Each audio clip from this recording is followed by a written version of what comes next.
ዛሬ ጨረቃዎቹ እንዳያችሁት እንግዲህ በተለያየ ቤት ነው የመጡት። በራሳቸው ቤት ዛሬ አልመጡም። ዛሬ እንግዲህ በሚፍታ ቤት በተለቀቀው ቪዲዮ ላይ ጨረቃዋ እንዴት እንዳኮራችን አትጠይቁን። ሰላም ውድና የተከበራችሁ ቤተሰቦቼ እንዴት ናችሁልኝ? ለዚህ ቤት አዲስ የሆናችሁ ቤተሰብ እየሆናችሁ ነባሮች ደግሞ ላይክ ሼር እያደረጋችሁ አበረታቱን። ዛሬ እንግዲህ የብሩኬ መኪና በዳ ተይዞ ሊሸጠው ነው ሲል ሚፍታ እንግዲህ ጨረቃዋን በቃ እኔ መንገድ ስለፈራው አንተ ሄደህ ንገርልኝ ብሎኝ ነው ብሩኬ እና ፈርቶች ነው ለመንገድ ብሎ ሲነግራት በጭራሽ መኪናው አይሸጥም፣ ብሩን ፈላልገን እንሰጣለን እንጂ መኪናውን እንዲሸጥ አልፈልግም። ለምንስ ለእኔ አላማከረኝም? ለምንስ ለእኔ አልነገረኝም? ማማከር መንገር ነበረበት ይሄ ከማድረጉ በፊት እንደ ባዳ እኔ በኋላ ላይ ወይም ደግሞ መጨረሻ ላይ አይደለም ማወቅና መስማት ያለብኝ ስትል እንግዲህ ወደ ብሩኬ ጋር ደውላለች ማለት ነው። ብሩኬ ጋር ከደወለችም በኋላ እንዳትጨነቂብኝ ብዬ ነው የኔ እናት፣ አንቺ እንድትጨነቂ ስለማልፈልግ ነው ሲላት፣ በጭራሽ የፈለገ ነገር ቢሆን ለእኔ ልትነግረኝ ልታማክረኝ ይገባል። ታዲያ እኔ ብጨነቅም ግዴታዬ ነው ለአንተ ካልተጨነኩኝ በቃ አለ አይደለ ምኑን አብሬህ መሆኔ ምኑ ነው ትርጉሙ? ያንተ ጭንቀት የኔ ካልሆነ የኔ ያንተ ጭንቀት ካልሆነ አብሮ መኖሩ ምንድን ነው ትርጉሙ? በዚህ ሰዓት ከጎን ካልቆምኩ ስትል ነው ምላሽ የሰጠችው። እና በጣም የዛሬው ቪዲዮ እኔ እንጃ፣ እኔ የምሬን ስነግራችሁ እስከ ዛሬ ሁሉ ከተሰሩት ቪዲዮ በጣም ትክክለኛ ምን ያክል ፍቅር እንዳላት ምን ያክል እንደሚዋደዱ የበቃ እኔ እንጃ የገለጸችበት መንገድ የተጠቀመችው ነገር በጣም የሚገርም በቃ የሚገርም ነው። እግዚአብሔር እኔ በጣም ነው የተደመምኩባት በጣም ማለት ነው። ከአንዳንድ ነው በቃ አላቅማማችም ሁሉ ብድሩም ይከፈላል እንጂ መኪናው አይሸጥም።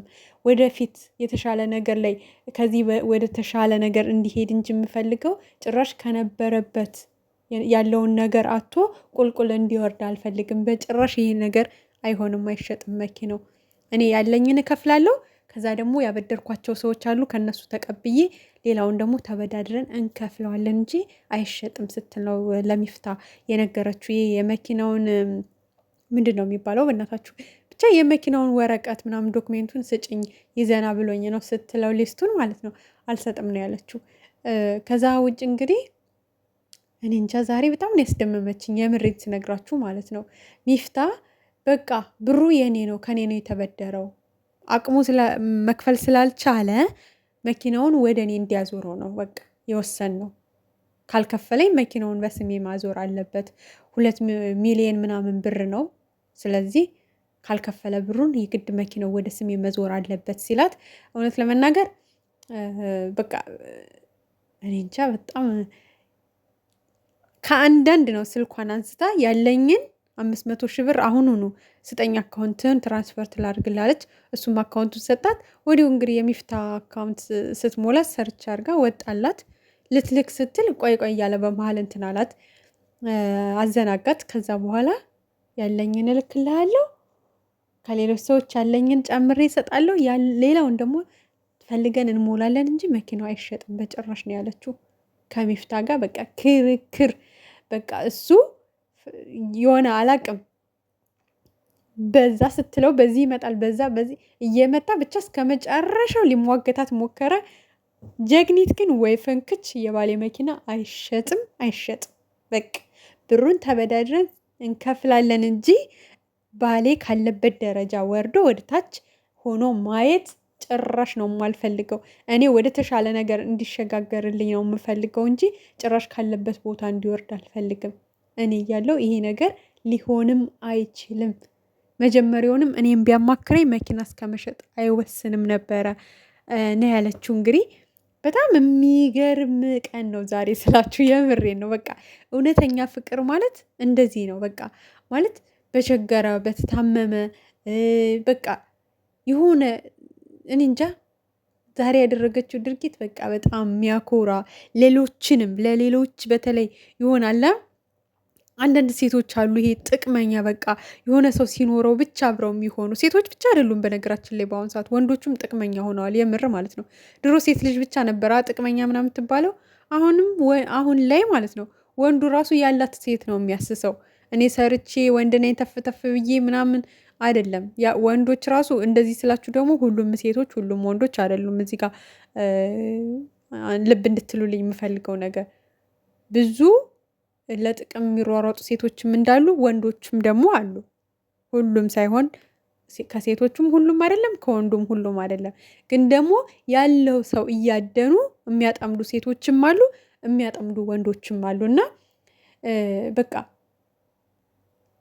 ኧረ በስመ አብ እኔ እንጃ። ጨረቃዬ ግን ትለያለሽ የምር። አንቺ እኮ ጨረቃዋ፣ ንግስቷ፣ ቅመሟ መባል ራሱ ሲያንስብሽ ነው። በቃ ለአንቺ የሆነ አለ አይደለ ሰዎች የማይጠሩበት ልዩ ስም ነው የሚያስፈልግሽ፣ ስለሚገባሽ ማለት ነው። የምር ሰው ስለሆንሽ ማለት ይሆን አለ አይደለ በቃ በዚህ ልክ ጠበቃ ሆነሽ የቆምሽለት ልዩ ሴት ስለሆንሽ ማለት ነው። በቃ እኔ እንጃ። በእርግጥ እነሱ ምንም ሳይኖራቸው የተገናኙ ልጆች ናቸው። ከምንም ተነስተው እዚህ የደረሱ ልጆች ናቸው። እርስ በርሳቸው ተጋግዘው እርስ በርሳቸው ጥረው ትልቅ ደረጃ የደረሱ ልጆች ናቸው። አይናችን እያየ እዚሁ በቃ እርስ በርሳቸው ያደጉ ልጆች ናቸው። ማለት ኑሮት አይደለም የመጣችሁ፣ ኑሯት አይደለም የመጣው። ሁለቱም ምንም በሌላቸው ሰዓት ተገናኝተው በራሳቸው ጀግንነት፣ በራሳቸው ጥረት፣ በራሳቸው ጥንካሬ ትልቅ ደረጃ የደረሱ ልጆች ናቸው። ለሌላውም በጣም ተምሳሌት የሚሆኑ ጀግኖች ናቸው። እና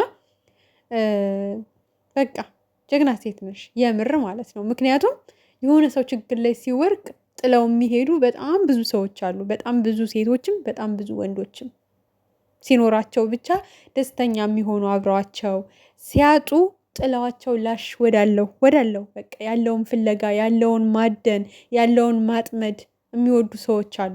ገብቷቸዋል። ያ ሰው ሲቸገር ችግርህ ችግሬ ነው፣ ችግርህ ችግሬ ነው ብለው አብረው መጋፈጥ ሲችሉ፣ ነገር ግን ችግር ላይ ሲወርቁ እኔ ምን አገባኝ ወዳለው እያሉ ያን ሰው ጥለው የሚሄዱ አሉ፣ በህመምም በማጣትም። ግን ከጨረቃዬ ብዙ ነገር መማር ይቻላል። በችግር ሰዓት ችግርን አብሮ መጋፈጥ፣ በህመምም ሰዓት ያን ሰው ማስታመም፣ በተቻለ መጠን ከጎኑ ሆኖ። የሰው ልጅ እኮ ግዴታ ገንዘብ አይደለም፣ በቃ ቃል ራሱ ከጎናቸው በመገኘታችሁ ራሱ ያ ራሱ ከገንዘብ በላይ ነው፣ ከገንዘብ በላይ ማለት ነው። እና ብዙዎችን ያስተማረ ቪዲዮ ነው ብዬ አስባለሁ ዛሬ። በቃ ማለት ለትክክለኛ ፍቅር የሚከፈል መስዋዕት በቃ አሁን እሷ በጣም ያስገረመች በጭራሽ ነው ያለችው። ያለውን ነገር አይደለም አቶ ቁልቁል ሊሄድ ይቅርና ወደ ተሻለ ነገር እንዲሸጋገር ነው የምፈልገው፣ እንኳን ያለውን ነገር ሊያጣ እኔ እያለው ደግሞ ነው ያለችው። ይሄ ነገር በጭራሽ አይሆንም፣ ተበዳድሬ ከየትም ብዬ እሱ እንኳን ተበድሮ ይከፍላል እንኳን አይደለም ያለችው። እኔ ያለኝን ከዛ ደግሞ ለሰዎች ያበደርኳቸውን ተቀብዬ ከዛ ደግሞ እበደራለሁ ነው ያለች። ተበድሬ እከፍላለሁ። ትዕግስት ይኑር። ደቂቃ እንኳን የሆነ 2 ደቂቃ ነው ምናምን ሰጣት። በዛ ደቂቃ ውስጥ አምጪ ነው ያላትኝ። ካለዛም ስልኮችሽ ምናምን ይሸጥ ነው ያለችው። የኔም ስልክ ሁለቱም አለ፣ እሱም ጋር ያለው ስልክ አለ፣ ይሸጣል፣ ይከፈላል፣ ችግር የለውም ብቻ አንተ ጊዜ ስጠን፣ 1 ቀን ጊዜ ስጠን ነው ያለችው። 1 ቀን ጊዜ ስጠን። አልሰጥም ብሎ ድርቅ ሲል ደግሞ ምን አደረገች? በቃ ስልክ አውርቼ ልምጣና ሰዎችን እንትላል እዚሁ አውሪ። አይ በቃ ከአንተ ፊት ማውራት አልፈልግም የምበደራቸውን ሰዎች፣ ስለዚህ ጠብቀኝ ብላ ነው የተነሳችሁ መጨረሻ ላይ እንጂ የመኪናውን ሊስት ልሰጥህ አልችልም፣ በጭራሽ የማይሆን ነገር ነው ያለችው። እና በጣም ደስ ይላል የምር። በዚህ ልክ በቃ ለሚወዱ ሰው መቆም በጣም ደስ ይላል። በጣም ባላችሁ ሰዓትም እኮ ማንም አብሯችሁ ያጨበጭባል፣ ማንም አብሯችሁ ይስቃል። ጓደኛም ዘመድም የሰፈር ሰውም የምታውቁትም የማታውቁትም መንገድ ላይ 1 ቀን የተዋወቃችሁም ሰው አብሯችሁ ይጀንሳል፣ አብሯችሁ ያጨበጭባል፣ አብሯችሁ ያሽቃብጣል ምናምን ነገር። ባጣችሁ ሰዓት ግን ማንም ከጎናችሁ የማታገኙበት ሰዓት አለ። ገብቷችኋል? ግን ደግሞ ትክክለኛ ወዳጃችሁን የምታውቁት እንደዚህ ባጣችሁ በተቸገራችሁ ሰዓት ከጎናችሁ የቆመ ሰው ማንም ሊሆን ይችላል። ዘመድም ባዳም ጓደኛም ምንም ሊሆን ይችላል። በችግራችሁ ግን ከጎናችሁ የነበረ ሰው መቼም ከህሊናችሁ ነው የማታወጡት። መቼም ልትረሱት ሁላ አትችሉም። የፈለገ ቢበድላችሁ ከዛ በኋላ ራሱ ያ ባለውለታችሁን ሰው ልትቀየሙትም ከህሊናችሁም ሊወጣ አይችልም። እና በችግር ሰዓት ከማንኛውም ሰው ጎን ሆኑ። የምር ነው የምላችሁ። እና ደስ ይላል የምር። ቅመምዬ ለብሩኬ ያለሽ ቦታ፣ ለብሩኬ ያለሽ ፍቅር፣ ለብሩኬ ያለሽ ትልቅ ምኞት የሚገርም ነው። በቃ የሚገርም ማለት ነው። ይመችሽ። የምር ይመችሽ ጨረቃዬ። ፈጣሪ ደግሞ በቃ አብዝቶ ይስጥሽ።